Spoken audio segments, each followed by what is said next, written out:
Comment parler du City de Pep sans parler d'Ilkay Gundogan? Il est la toute première recrue du Catalan en terre anglaise et ce n'est pas pour rien. Régulier et performant, le capitaine des Citizens est le bras droit de Guardiola. Et si tu veux tout savoir sur ton sport préféré, n'oublie pas de t'abonner à Cop Football. En 2016, Ilkay Gundogan débarque à City. Après des débuts compliqués entre adaptation et ligaments pétés, il est devenu au fil du temps un véritable poumon des Citizens. Comme à son habitude, Guardiola a développé la palette de son joueur et l'a rendu bon, voire très bon, partout. C'est simple, l'Allemand a été utilisé à tous les postes du milieu de terrain par son entraîneur. Parfois en pointe basse, parfois relayeur ou milieu offensif, il a aussi été utilisé en sorte de 9,5 lors de l'absence de De Bruyne et d'Agüero en 2020-2021. Mais le plus impressionnant avec le numéro 8, c'est sa capacité à être clutch dans les moments importants. Et notamment lors de cette fameuse période où il jouait à la pointe de l'attaque. Gundo avait marqué 13 buts en championnat, dont 10 en deuxième partie de saison. Et même lorsqu'il a un rôle plus reculé et créatif,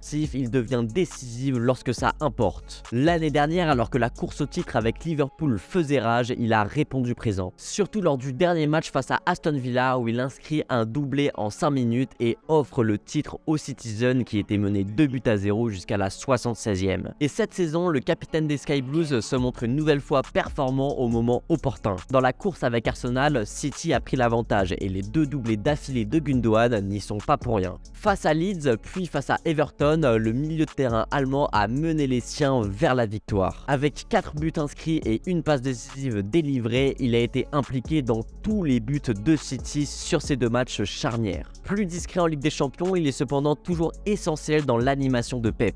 Il s'occupe du lien entre le double pivot Rodri Stone et l'association de malfaiteurs De Bruyne-Haaland. Bref, Gundogan c'est un peu le joueur idéal pour un entraîneur. Il ne rechigne pas ses efforts en plus d'accepter et de s'adapter à n'importe quel rôle. Un joueur qui se fond à merveille dans le collectif et qui accepte d'être dans l'ombre pour mieux faire briller les autres. Et ce soir face au Real Madrid, il pourrait être le joueur qui fait la différence sans qu'on s'y attende. Même si De Bruyne et Haaland sont plus attendus que lui, que ce soit par le but ou la passe décisive, sa capacité à dicter le tempo du match pourrait bien aider les Citizens à accéder à la finale. Et toi, est-ce que tu penses que Gundogan va faire la différence face au Real Madrid? Dis-le moi en commentaire.